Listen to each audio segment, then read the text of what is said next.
الحمد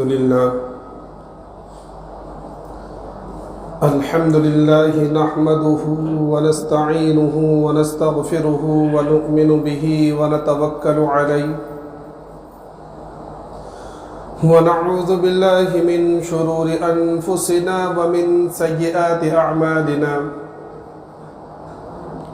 من يهد الله فلا مضل له ومن يضلله فلا هادي له ونشهد أن لا إله إلا الله وحده لا شريك له ولا نظير له ولا معين له ولا مشير له ولا مثال له ولا مثل له ونشهد أن سيدنا وسندنا وشفيعنا وحبيبنا ومولانا محمدا عبده ورسوله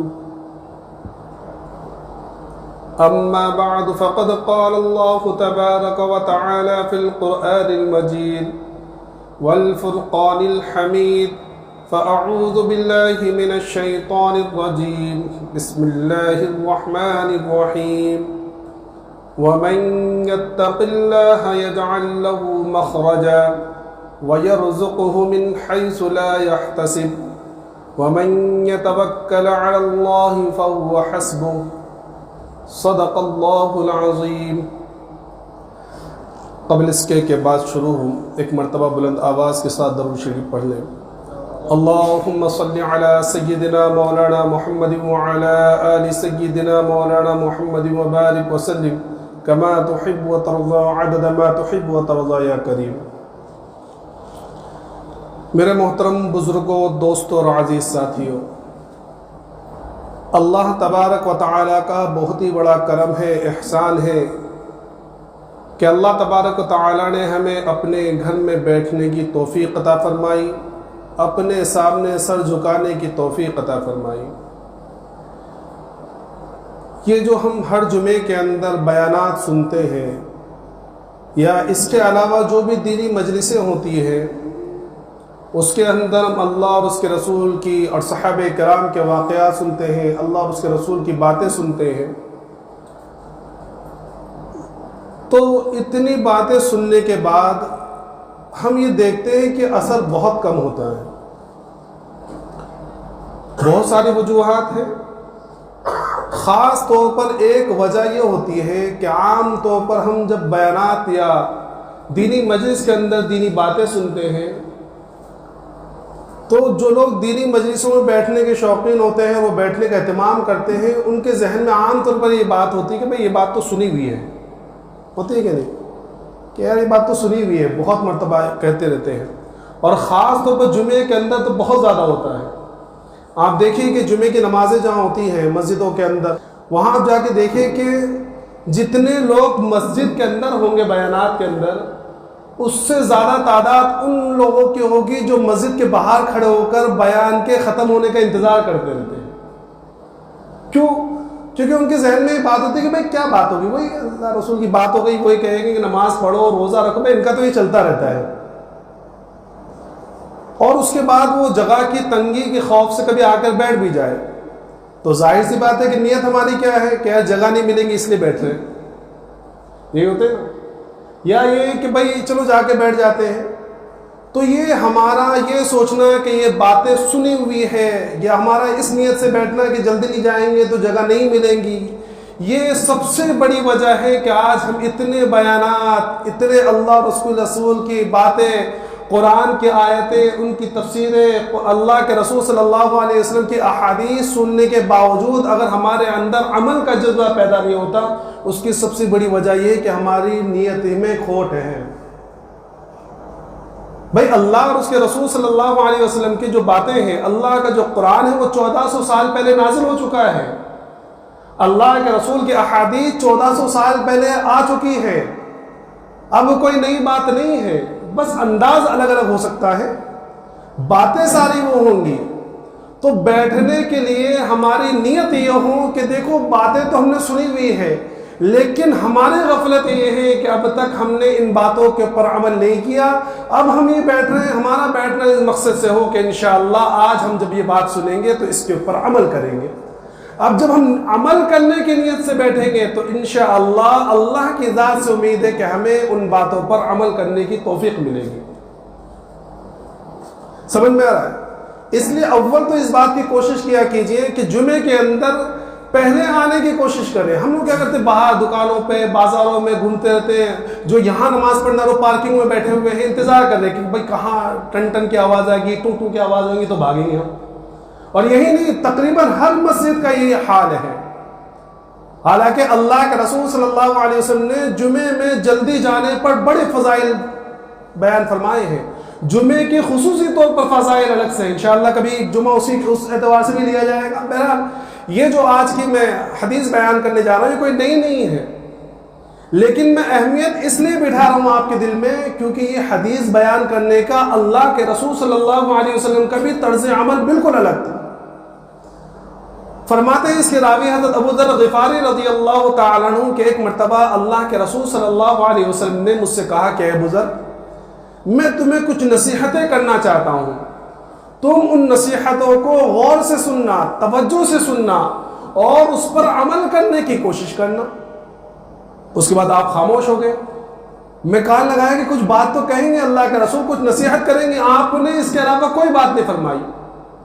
دوسرے دن پھر میری ملاقات اللہ کے رسول صلی اللہ علیہ وسلم سے ہوئی. اللہ کے رسول صلی اللہ علیہ وسلم فرمایا کہ اے ابو ذر، میں تمہیں کچھ نصیحتیں کرتا ہوں، تم ان کو توجہ سے سننا، ان کو دھیان سے سننا اور اس پر عمل کرنے کی کوشش کرنا.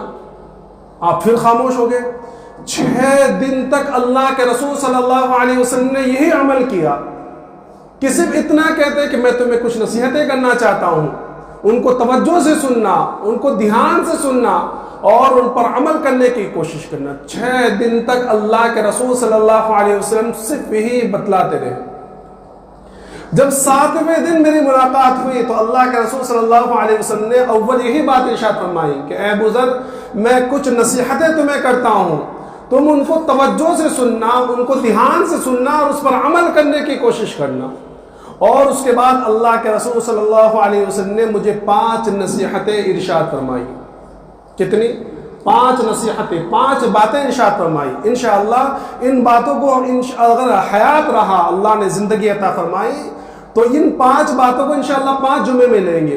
تو سب سے پہلی بات جو اللہ کے رسول صلی اللہ علیہ وسلم نے ارشاد فرمائی وہ یہ بات فرمائی کہ اے ابو ذر، ظاہر اور باطن میں تقوی کا اہتمام کرو.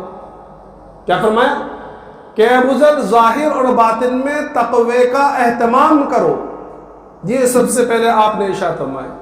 میرے محترم بزرگ دوستو، تقوی کہتے کس کو ہے؟ تقوی بہت ہی اہم چیز ہے، یہ بہت بڑا عمل ہے. آپ قرآن کریم کو اگر اٹھا کے دیکھیں گے تو آپ کو پتہ چلے گا کہ قرآن کریم میں تقوی کا لفظ جو ہے اس طرح سجایا گیا ہے. جس طرح آپ دیکھیں کوئی مہمان آتا ہے یا شادی بیاہوں کے اندر تھال سجائی جاتی ہے تو نیچے جو رکھا جاتا ہے اس کے اوپر آپ ڈرائی فروٹ جو رکھتے ہیں کس طرح رکھتے ہیں؟ بالکل ایک ترتیب کے ساتھ رکھتے ہیں، چن کر رکھتے ہیں جو خوشنما معلوم ہوتے ہیں. تو آپ قرآن کریم کو اٹھا کے دیکھ لیجئے، تقوی کا لفظ جو ہے قرآن کریم میں اسی طرح سجا کر رکھا گیا ہے، بالکل نمایاں کر کے. ہر جگہ تقوی، ہر جگہ تقوی. بلکہ اللہ رب العزت نے تقوی کی اہمیت کو بتلانے کے لیے 2 آیتوں تو میرے ذہن میں اس وقت ہے جہاں اللہ رب العزت نے ایک آیت کے اندر 2 مرتبہ تقوی کا لفظ اختیار کیا. ایک جگہ سورہ نساء کے اندر اختیار کیا اور ایک جگہ سورہ جو ہے حشر کے اندر فرمایا یا ایھا الذین آمنوا اتقوا اللہ ولتنظر نفس ما قدمت لغد واتقوا اللہ. ایک آیت کے اندر 2 مرتبہ تقوی کا اہتمام کرنے کا حکم دیا اللہ تبارک و تعالی نے. تو تقوی اصل میں کیا ہے؟ تو ایک تو اللہ کے رسول صلی اللہ علیہ وسلم سے ہی ارشاد فرم ہے. اللہ کے رسول صلی اللہ علیہ وسلم فرمایا کہ التقوی ہا ہنا. اللہ کے رسول نے دل کی طرف اشارہ کر کے فرمایا کہ تقوی یہاں سے ہوتا ہے. تقوی کے معنی ڈرنے کی بھی ہے، بچنے کی بھی ہے. مطلب کیا کہ تقوی یہ ہے کہ اللہ سے ڈرتے رہیں اور اللہ کی نافرمانی سے بچتے رہیں. حضرت عمر فاروق رضی اللہ تعالیٰ عنہ نے حضرت ابی بن کعب رضی اللہ تعالیٰ عنہ سے پوچھا کہ ابی یہ بتاؤ کہ تقوی کیسے کہتے ہیں؟ تو حضرت ابی بن کعب رضی اللہ تعالیٰ عنہ نے بڑی بہترین مثال دی اور فرمایا کہ امیر المؤمنین، کبھی آپ کسی خاردار جنگل سے گزرے ہیں؟ خاردار رستے سے گزرے ہیں؟ کانٹوں والے رستے سے گزرے ہیں؟ آپ کیسے گزرتے ہیں؟ تو فرمایا کہ کانٹے دار رستوں سے گزرنے کا طریقہ یہ ہوتا ہے کہ جہاں کانٹوں دار درخت ہو، پیڑ پودے ہو، کانٹے ہو، وہاں اپنا کپڑا دامن سمیٹ کر کہ کہیں کانٹوں میں الجھ نہ جائے، بالکل سمیٹ کر بچ بچاتے ہوئے اس رستے سے گزرتے۔ فرمایا کہ یہی تقویٰ ہے کہ انسان اپنی زندگی اس طرح گزارے کہ اللہ کی نافرمانی کے کانٹے جہاں ہوں، اللہ اور اس کے رسول کی نافرمانی کے کانٹوں سے بچ کر، گناہوں سے بچ کر اپنی زندگی گزارے۔ یہ ہے تقویٰ، اور یہی اللہ کو مطلوب ہے۔ تقویٰ ساری عبادات کا لب لباب ہے، سارے عبادات کا خلاصہ ہے۔ آپ قرآن کریم اٹھا کے دیکھ لیجئے، قرآن کریم میں اللہ تبارک تعالیٰ نے ارشاد فرمایا، اے ایمان والو اللہ کی عبادت کرو، اے لوگو اللہ کی عبادت کرو۔ کیوں عبادت کرو؟ لعلکم تتقون، تاکہ تمہارے اندر تقویٰ پیدا ہو جائے۔ اللہ تبارک تعالیٰ نے ارشاد فرمایا، یا ایھا الذین آمنوا کتب علیکم الصیام کما کتب علی الذین من قبلکم لعلکم تتقون۔ اے لوگوں، تمہارے پر روزے فرض کیے گئے ہیں، تمہاری پہلی امتوں پر بھی روزے فرض کیے گئے تھے۔ کیوں فرض کیے گئے تھے؟ بھوکا رکھنے کے لیے نہیں، لعلکم تتقون، تاکہ تمہارے اندر تقویٰ پیدا ہو۔ فرمایا وَمَن يُعَظِّمْ شَعَائِرَ اللَّهِ فَإِنَّهَا مِن تَقْوَى الْقُلُوبِ، جو اللہ کے شعائر کا اہتمام کرتا ہے، اللہ کے شعائر کی تعظیم کرتا ہے، کہاں سے کرتا ہے؟ اللہ سے ڈرتے ہوئے، تقوی کی وجہ سے۔ تو ساری عبادات کا خلاصہ تقوی، سارے قرآن کا خلاصہ تقوی، ساری دنیا کے اندر جتنی بھی چیزیں ہیں وہ تقوی ہیں، یعنی اللہ سے ڈرتے رہنا اور اس کی نافرمانی سے بچتے رہنا۔ سمجھ میں آ رہا ہے؟ یہ بڑی اہم چیزیں ہیں، اور اللہ تبارک و تعالیٰ نے قرآن کریم کے اندر اپنی ولایت خاصہ جن کو دی ہے۔ دیکھو، ایک ہے جتنے بھی ولی کہتے ہیں دوست کو، تو ایک ہوتی ہے ولایت عامہ، عام دوست جیسے ہمارے ہوتے ہیں، ہر ایک سے سلام دعا ہوتی ہے، اور کچھ ہوتے ہیں بالکل رازدار خاص دوست ہوتے ہیں، خاص دوست۔ تو ایک ہوتا ہے اللہ کا ولی، تو یہ ایک عام ولایت جو وہ سب کو حاصل ہے۔ اللہ نے فرمایا اللہ ولی الذین آمنوا، کہ جتنے بھی ایمان والے سارے اللہ کے دوست ہیں، لیکن ایک ہوتے ہیں خصوصی، تو وہ کون ہیں؟ ان اولیاء الا المتقون، وہ لوگ ہیں اللہ کے صرف دوست جو ہوتے ہیں، جو خاص دوست ہیں وہ ہیں صرف کون؟ الا المتقون، جو خاص اللہ سے ڈرنے والے ہوں، تقوی اختیار کرنے والے۔ اور یہ تقویٰ صرف دنیا کے اندر کام نہیں آئے گا، آخرت میں بھی کام آئے گا، بلکہ جتنے بھی عالم ہیں، عالم دنیا ہو، عالم برزخ ہو اور عالم آخرت ہو، ہر جگہ اللہ تبارک تعالیٰ نے فرمایا کہ یہ تقویٰ ہی کام آئے گا۔ دنیا کے اندر اللہ تبارک تعالیٰ نے فرمایا وَمَن يَتَّقِ اللَّهَ يَجْعَلْ لَهُ مَخْرَجًا، کہ جو اللہ سے ڈرتا ہے، تقوی اختیار کرتا ہے، یجعل لہ مخرجا، اللہ اس کو ہر پریشانی سے نجات کا راستہ بتلاتے ہیں۔ اب یہ پریشانی کہیں سے بھی ہو، دنیاوی اعتبار سے ہو، آخرت کے اعتبار سے ہو، قبر کے حساب سے ہو، کیسے بھی ہو، اور آج ہر دنیا کے اندر ہر آدمی یہ چاہتا ہے کہ اس کو کوئی پریشانی نہ ہو، وہ زندگی عافیت کے ساتھ گزارے۔ تو اللہ تبارک تعالیٰ کی طرف سے اعلان ہے کہ دنیا کے اندر اس کی پریشانیاں کیسی دور ہوں گی؟ یتق اللہ، وہ اللہ سے ڈرے، تقوی اختیار کرے۔ اور قرآن کریم میں اسی لیے واقعات کو ذکر فرمایا۔ دیکھو، ایک واقعہ اللہ تبارک تعالیٰ نے ذکر فرمایا ہے، اور اس واقعے کو خود اللہ تبارک تعالیٰ نے کیا فرمایا؟ احسن القصص، سب سے بہترین واقعہ، سب سے خوبصورت واقعہ، سب سے بہترین قصہ کس کا؟ حضرت یوسف علیہ السلام کا۔ اور اللہ تبارک تعالیٰ نے پورے قرآن کریم کے اندر صرف ایک یوسف علیہ السلام کے واقعے کو ایک ساتھ میں ذکر فرمایا ہے، ورنہ موسیٰ علیہ السلام کا واقعہ بہت مرتبہ، لیکن الگ الگ، جہاں ضرورت جس واقعے کی وہاں اعتبار سے ذکر فرمایا۔ لیکن یوسف علیہ السلام کا جو واقعہ ہے، پورا آپ کی پیدائش، آپ کے بچپن سے لے کر آپ کی وفات تک پورا واقعہ سورہ یوسف کے اندر جمع کر دیا۔ تو وہاں اللہ تبارک تعالیٰ نے دو جماعتوں کا ذکر کیا، ایک جماعت یوسف علیہ السلام کے بھائیوں کی اور ایک جماعت یوسف علیہ السلام کی۔ دیکھو، کچھ لوگ ایسے ہوتے ہیں وہ خود اپنے اندر ایک جماعت ہوتے ہیں، ہے نا؟ ان ابراہیم کان امہ، کہ ابراہیم علیہ السلام ایک امت ہے، حالانکہ ابراہیم علیہ السلام تو ایک ہی ذات ہے، لیکن آپ کے جو اللہ کی طرف سے جو تعلق آپ کا تھا اللہ کے ساتھ میں، اور آپ کے جو اللہ نے آپ کی آزمائشیں لی، اور جو آپ کی اعمالی ساری چیزیں تھی ایسی تھی جیسے ایک پوری جماعت کی ہوتی ہیں. تو ایک یوسف علیہ السلام کے بھائیوں کی جماعت، ایک حضرت یوسف علیہ السلام کی جماعت. یوسف علیہ السلام کے جو بھائی تھے انہوں نے تقوی کو چھوڑا، اللہ کا خوف ان کے درمیان دل میں نہیں. تو انہوں نے کیا کیا؟ یوسف علیہ السلام کے خلاف سازشیں رچی، آپ کو کنویں میں ڈال دیا، مارنے کی کوشش کی. جب وہاں سے بچ گئے تو ایک قافلے کے ہاتھوں میں بیچ دیا، اور پھر مطمئن ہو گئے کہ بھائی ہم نے یوسف کو ختم کر دیا. اور ایک یوسف علیہ السلام ہے، اور ظاہر سی بات ہے نبی ہونے والے آئندہ، اور بعض روایتوں کے اندر آپ کو بچپن ہی کے اندر نبوت دی گئی بطور معجزے کے. تو ایک یوسف علیہ السلام ہے جو اللہ سے ڈرنے والے ہیں، تقوی اختیار کرنے والے ہیں. تو جب تقوی اختیار کیا ہے، اللہ سے ڈرنے والے ہیں، تو اللہ نے پریشانیوں سے نکالا کہ اندھے کنویں میں ڈال دیے، اللہ نے وہاں سے نکالا. غلام بنا کر بیچ دیے گئے. مصر کے اندر بولے لگی ہے یوسف علیہ السلام کی، مصر کے اندر بولے لگی ہے.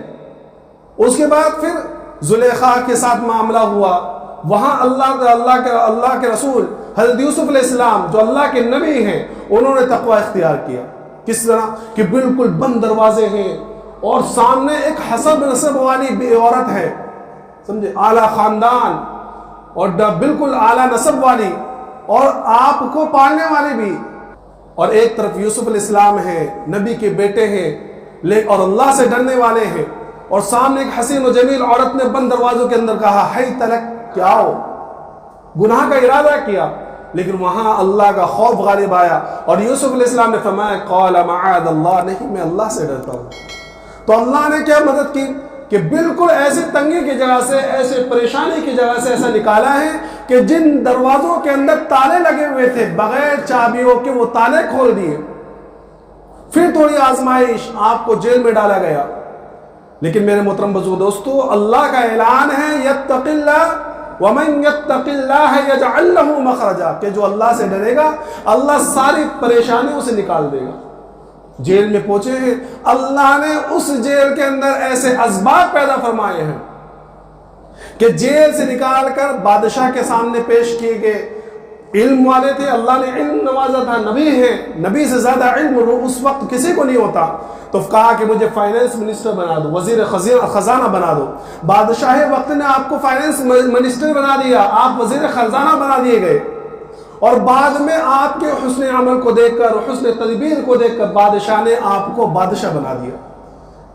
تو کیسے حالات ہے، کوئی سوچ سکتا ہے کہ بھائیوں نے مارنے کی پوری کوشش کر دی، کنویں میں ڈال دیا، غلام بنا کر بیچ دیا، مصر میں بولی لگائی گئی، جیل میں ڈال دیے گئے. کبھی تصور ہو سکتا ہے کہ جو شخص جیل میں ہو وہ باعزت بری ہو کر، باعزت بری کیا ہے اللہ تبارک و تعالیٰ نے. ایسا نہیں کہ بھائی رشوت دے کے چھوٹ گئے جیسے ہمارے یہاں ہوتا ہے، نہیں، باعزت بری کیا اور ایسی برات ظاہر کی ہے کہ کل قیامت تک لوگ قرآن شریف میں پڑھتے رہیں گے. اور وہاں سے نکال کر اللہ تبارک تعالیٰ نے بادشاہ وقت بنایا، اور وہ بھائی، وہ جماعت جو آپ کے خلاف کھڑی ہوئی تھی، وہ بھائی بھیک مانگتے ہوئے آپ کے سامنے آئے ہیں، بھیک مانگتے ہوئے. اور اس وقت یوسف علیہ السلام نے کہا ما فعلتم بیوسف، کہ تم نے یوسف کے ساتھ کیا کہتے، یاد ہے تمہیں؟ تو ان کو تھوڑا شبہ ہوا، تو انہوں نے کہا اِنَّكَ لَأَنْتَ یوسف، کہ کیا تم یوسف ہو؟ تو اس وقت یوسف علیہ السلام نے کہا ہاں میں یوسف ہوں. اِنَّهُ مَنْ يَتَّقِي وَيَصْبِرُ. دو وجہ بیان کی. کیا وجہ بیان کی؟ کہ وہ شخص جو اللہ کے سامنے ڈرے، صبر، تقوی اختیار کرے اور اللہ سے ڈرتا رہے، اللہ کی نافرمانی سے بچتا رہے. وَيَصْبِرُ، اللہ کی طرف سے جو آزمائشیں آئیں، جو پریشانیاں آئیں، اس کے اوپر صبر کرے. تو کیا ہوتا ہے؟ اللہ تبارک و تعالیٰ ساری پریشانیوں سے نکال کر اس کو حالات کو درست کرتے ہیں، اور اس کو وہ مقام و مرتبہ دیتے ہیں جو عام طور پر دوسرے حالات میں نہیں مل سکتا تھا. ان اللہ لا یضیع اجر المحسنین، کہ اللہ نیکوکاروں کے اجر کو ضائع نہیں کرتا. تو اللہ نے مثال دیے لوگوں کے لیے کہ تم تقوی اختیار کرو، اللہ سے ڈرو. تو دنیا کے اندر ہی فرمایا وَمَنْ يَتَّقِ اللَّهَ يَجْعَلْ لَهُ مَخْرَجًا، کہ جو اللہ سے ڈرتا ہے، تقوی اختیار کرتا ہے، اللہ تبارک و تعالیٰ اس کو ساری پریشانیوں سے نکال دیتا ہے. آج ہم بیٹھ کر دیکھیں، کبھی غور کریں کہ جتنے بھی پریشان حال ہیں ہم میں سے، وہ اس بات کو غور کریں بیٹھ کر کبھی کہ ہم تقوی اختیار کیے ہوئے ہیں یا ہم اللہ کی نافرمانی کر رہے ہیں؟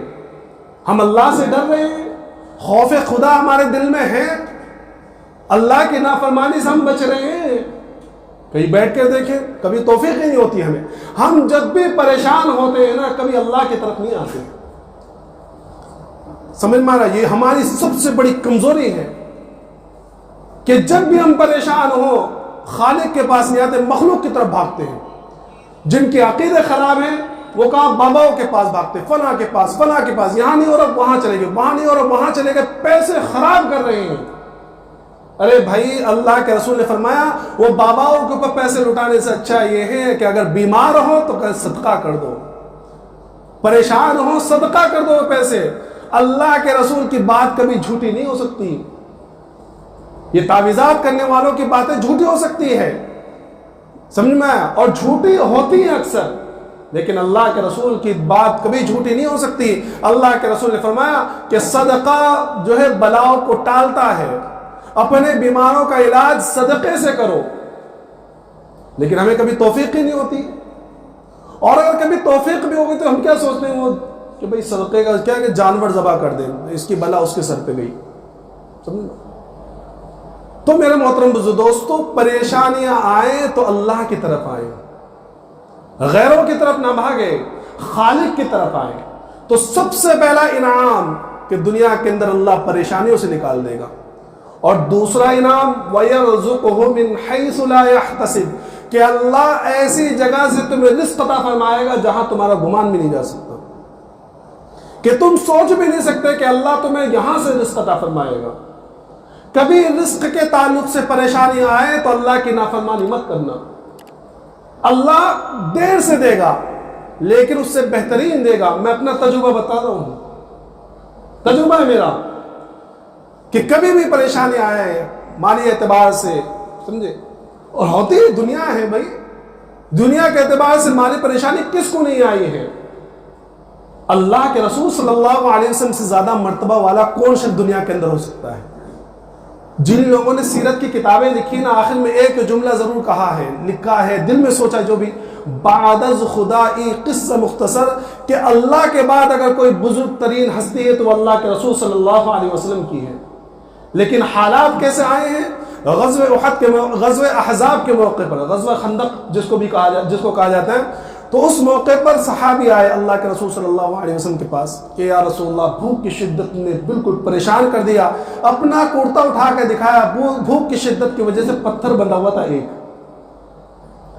اللہ کے رسول صلی اللہ علیہ وسلم نے اپنا کرتا اٹھا کے دیکھا تو اتنی زیادہ بھوک کی شدت کے 2 پتھر بندھے ہوئے تھے. کس کے اوپر؟ کہ جن کو یہ اختیار دیا گیا تھا کہ نبی جی اگر آپ کہیں تو احد کے پہاڑ کو سونے کا بنا دیا جائے، یہ پہاڑ آپ کے ساتھ چلا کرے. سمجھے؟ تو پریشانی تو ہر ایک کو آتی ہے، حالات ہر ایک کو آتے ہیں، لیکن اللہ کے رسول صلی اللہ علیہ وسلم نے نمونہ دکھلایا ہے کہ پریشانی آئے تو اللہ کی طرف جاؤ، دنیا والوں کی طرف مت بھاگو. تو فرمایا کہ وَيَرْزُقُ مِنْ حَيْثُ لَا يَحْتَسِبُ، اللہ ایسی جگہ سے روزی دے گا کہ تم سوچ بھی نہیں سکتے. امام ابو یوسف رحمۃ اللہ علیہ کو ہم سب جانتے ہیں، جو اہل علم وہ تو سب جانتے ہیں. سب دنیا کے اندر، یعنی یہ جو ہماری شریعت ہے اسلام کے اندر، سب سے پہلے جو چیف جسٹس بنے ہیں وہ امام ابو یوسف رحمۃ اللہ علیہ بنے ہیں.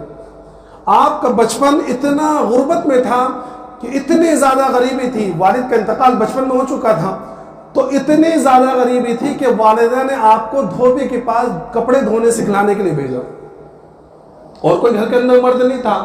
تو بیٹے کو بھیجا کہ جاؤ تم جا کے کچھ کپڑے دھلنا اور دوسری کام سیکھ لو تاکہ کچھ گھر کے اندر کا پیسے آئے اور اس سے کھانا پینا چلے. ابھی جس رستے سے گزرتے تھے اس رستے میں امام ابو حنیفہ رحمۃ اللہ علیہ جو ہمارے امام ہیں، وہاں ان کی مجلس لگا کرتی تھی. تو ان کو یہ مجلس بڑی پسند آتی. تو یہ کیا کرنے لگے، دھوبی کے پاس جانے کے بجائے امام ابو حنیفہ رحمۃ اللہ علیہ کے پاس بیٹھنے لگے. جب کچھ دن ہو گئے تو والدہ کو احساس ہوا کہ بھائی میں اس کو کام کے لیے بھیج رہی ہوں، پیسے ہلا نہیں رہا ہے. تو اسے جب پوچھا تو انہوں نے بتایا کہ میں تو وہاں جاتا ہی نہیں، میں تو امام ابو حنیفہ رحمۃ اللہ علیہ کے پاس علم سیکھنے جاتا ہوں. تو ماں بڑی غصہ ہوئی. اور اس کو امام ابو یوسف رحمۃ اللہ علیہ کو بڑا برا بھلا کہا کہ تمہیں سمجھ میں نہیں آتا گھر کے حالات کیسے ہیں. تو انہوں نے جا کے امام ابو حنیفہ رحمۃ اللہ علیہ سے کہا. تو پہلے تو امام حنیفہ رحمۃ اللہ نے کہا کہ اپنی والدہ سے کہہ دینا کہ میں تمہیں ایسی چیز دے رہا ہوں کہ آگے جا کے تمہیں بہت مال ملے گا. انہوں نے اپنی والدہ سے جا کے کہا تو ان کی والدہ اور زیادہ غصہ ہو گئی کہ وہ بڈھے کو سمجھ میں نہیں آتا کہ گھر کے حالات کیسے ہیں, اور پھر خود لے کے گئی ہے اور جا کے کہنے لگی کہ آپ کو معلوم نہیں کہ ہمارے گھر کے حالات کیسے ہیں. تو امام ابو حنیفہ رحمۃ اللہ علیہ نے پہلے تو اول تو یہ پوچھا کہ بھئی کتنا کما لیتا ہے وہاں سے, تو انہوں نے بتلایا کہ اتنے کما لیتا, کہا کہ میں دوں گا. اور آگے آپ نے ایک بات کہی کہ میں اسے وہ چیز سکھلا رہا ہوں کہ اگر یہ اس کے اوپر عمل کرتا رہا تو انشاءاللہ ایک وقت وہ آئے گا کہ یہ بادشاہ وقت کے پاس بیٹھے ہوئے پستے کا فالودہ کھائے گا. کیا کھائے گا؟ پستے کا فالودہ کھائے گا. اب محفل بڑبڑاتی چلے گئی کہ یہ حالات ہے کہ گھر کے اندر کھانے کے لیے پیسے نہیں ہیں, دھوبی کا کام سکھانے کے بھیج رہی ہیں, اور یہ کہہ رہی ہیں کہ بادشاہ وقت کے پاس بیٹھا ہوا پستے کا فالودہ کھائے گا. اور وقت گزرتا گیا, انہوں نے علم حاصل کیا اور علم کے اوپر عمل بھی کیا, تقوی اختیار کیا, اور وقت کے قاضی القضات بنے ہیں, چیف جسٹس بنے ہیں. اور وقت بادشاہ وقت کون ہے؟ ہارون رشید رحمۃ اللہ علیہ. تو ایک مرتبہ یہ بادشاہ وقت کے مجلس سے بیٹھے ہوئے تھے, تو بادشاہ نے کہا کہ میں آج تمہیں ایک بہترین چیز کھلاتا ہوں, سمجھے, اور وہ ایسی چیز ہے کہ ہمیں بھی کبھی کبھی ملتی ہے, لیکن چونکہ تم بڑے اہل علم ہو اور تمہیں اللہ نے بڑا مقام و مرتبہ عطا کیا ہے, اس لیے میں تمہیں روزانہ بھیجا کروں گا یہ چیز. حالانکہ بادشاہ کیا کہہ رہے ہیں کہ مجھے بھی کبھی کبھی ملتی ہے, لیکن تمہارے علم کی وجہ سے میں تمہارے لیے روزانہ بنا کے بھیجوں گا. اور آپ نے ایک شربت بنا کے منگوایا اور وہ شربت پلایا, اس کو بہترین اس کا جو ہے ٹیسٹ اور ذائقہ. تو امام ابو یوسف رحمۃ اللہ نے پوچھا کہ بھئی کیا ہے؟ تو بادشاہ وقت نے کہا کہ یہ پستے کا فالودہ ہے جو خالص پستے سے بنتا ہے, سمجھے, اور یہ ہمیں بھی کبھی کبھی ملتا ہے. تو امام ابو یوسف رحمۃ اللہ علیہ بڑے ہنسے اور کہنے لگے کہ اللہ کروڑ رحمت نازل فرمائے امام ابو حنیفہ رحمۃ اللہ علیہ کی قبروں پر. تو بادشاہ نے پوچھا کہ کیا بات ہے؟ تو امام ابو یوسف رحمۃ اللہ علیہ نے اپنے بچپن کا یہ واقعہ سنایا ہے. تو اللہ تو رزق ایسی جگہ سے, کبھی سوچ سکتے ہیں انسان کو کہ بھئی بچپن میں ایسے حالات اور بادشاہ کے پاس پہنچ, لیکن فرمایا کہ نہیں, اللہ کی طرف سے صاف اعلان ہے اور قرآن کے اندر اعلان ہے وَمَن يَتَّقِ اللَّهَ يَجْعَلْ لَهُ مَخْرَجًا وَيَرْزُقْهُ مِنْ حَيْثُ لَا يَحْتَسِبُ, کہ اللہ ایسی جگہ سے رزق عطا فرمائے گا کہ تم گمان بھی نہیں کر سکتے. تو اللہ کے رسول صلی اللہ علیہ وسلم نے پہلی نصیحت فرمائی کہ اپنے ظاہر اور باطن میں تقوی کا اہتمام کرو. بعض محدثین نے فرمایا کہ ظاہر اور باطن سے مراد یہ ہے کہ خلوت میں بھی تقوی کا اہتمام کرو اور جلوت میں بھی تقوی کا اہتمام کرو. آج ہمارے اندر سب سے بڑی کمی یہی ہے, کسی کے ظاہر میں تقوی ہے تو باطن میں نہیں, کسی کے باطن میں تقوی ہے تو ظاہر میں نہیں. الا ماشاء اللہ کچھ لوگ ایسے مل جائیں گے جن کے ظاہر اور باطن میں دونوں میں تقوی ہے. تو تقوی کا اہتمام کریں, دنیا میں بھی فائدہ, قبر میں بھی فائدہ اور آخرت میں بھی فائدہ. آپ قرآن کریم کے اندر دیکھیے اللہ تبارک تعالیٰ نے جہاں پل صراط کا منظر کا نقشہ کھینچا ہے وہاں فرمایا وَإِن مِّنكُمْ إِلَّا وَارِدُهَا, کہ ہر ایک کو آنا ہے پل صراط پر. نبی بھی آئے گا, ولی بھی آئے گا, محدث بھی آئے گا, مفسر بھی آئے گا, کافر بھی, مسلمان بھی, مشرک بھی, سب آئیں گے. سب کو پل صراط پر سے گزرنا ہے. كَانَ عَلَىٰ رَبِّكَ حَتْمًا مَّقْضِيًّا, یہ فیصلہ کن بات ہے. لیکن وہاں اللہ تبارک تعالیٰ نے آگے کیا ارشاد فرمایا ثُمَّ نُنَجِّي الَّذِينَ اتَّقَوْا, کیا فرمایا کہ ہم اس سے بچائیں گے. کس کو بچائیں گے؟ الَّذِينَ اتَّقَوْا, جو تقوی اختیار کرنے والے ہوں گے, جو اللہ سے ڈرنے والے ہوں گے, جو تقوی کا اہتمام کرنے والے ہوں گے, ہم ان کو پل صراط پر وہاں جہنم سے گرنے سے بچا لیں گے. تو کیا فرمایا کہ تقوی دنیا میں بھی کام آئے گا, آخرت میں بھی کام آئے گا, قبر میں بھی کام آئے گا, پل صراط میں بھی کام آئے گا. اور جنت کا اللہ تبارک تعالیٰ نے جہاں جہاں نقشہ کھینچا ہے, جہاں جہاں نقشہ کھینچا ہے, تو وہاں تقوی کو سب سے پہلے یا بعد میں ذکر فرمایا کہ یہ لوگ جنت کس کو ملے گی؟ تقوی والوں کو. مثل الجنت التي وعد المتقون, کہ اس جنت کی مثال جس کا وعدہ اللہ تبارک تعالیٰ نے متقیوں سے کیا ہے. ان للمتقین مفازا, کہ کامیابی کس کے لیے؟ تقوی اختیار کرنے والوں کے لیے. قیامت کے اندر, دنیا کے اندر دوستی جو ہوتی ہے قیامت میں سب کی ختم, سب کی دوستی ختم, سب کی یاری ختم. لیکن فرمائے کچھ لوگ ہوں گے جن کی دوستی وہاں بھی کامیاب ہے. کیا کام آئے گی؟ کن کی؟ الاخلاء یومئذ بعضهم لبعض عدو الا المتقین. وہاں بھی کیا فرمایا کہ ساری دوستی ختم، ساری دوستی دشمنی میں تبدیل ہو جائے گی مگر کن کی؟ تقوی والوں کی. یعنی تقوی والوں کی دوستیاں وہاں بھی کام آئے گی، وہاں بھی قائم رہیں گی، وہاں بھی فائدہ پہنچائے گی. تو تقوی اختیار کریں، اپنی زندگیوں کے اندر تقوی لائیں، خوف خدا لائیں.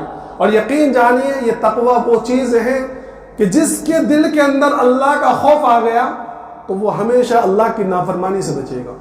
یہ ہمارے دلوں سے اللہ کا خوف نکلنا یہ سب سے بڑی وجہ ہے کہ ہم گناہ کرتے ہیں، ہم اللہ کی نافرمانی کرتے ہیں. ورنہ اگر ہمارے دل میں یہ بات ہو کہ نہیں اللہ کے سامنے مجھے کھڑا ہونا ہے، اللہ کو ہم اپنا منہ دکھانا ہے، جب سارے لوگ کھڑے ہوئیں گے وہاں اللہ کے سامنے میں کھڑا ہونا ہے، اپنے اعمال کا حساب دینا، تو بتلائیے کوئی گناہ کرے گا؟ کبھی نہیں کرے گا.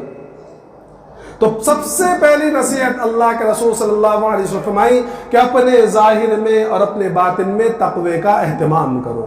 یہ پہلی نصیحت تھی. انشاءاللہ آئندہ کی جو نصیحتیں وہ آئندہ جمعے کے اندر بیان کی جائے گی. اللہ تبارک تعالیٰ تمام کو اپنے ظاہر اور باطن میں تقوی کا اہتمام کرنے کی توفیق عطا فرمائے. وآخر دعوانا الحمدللہ رب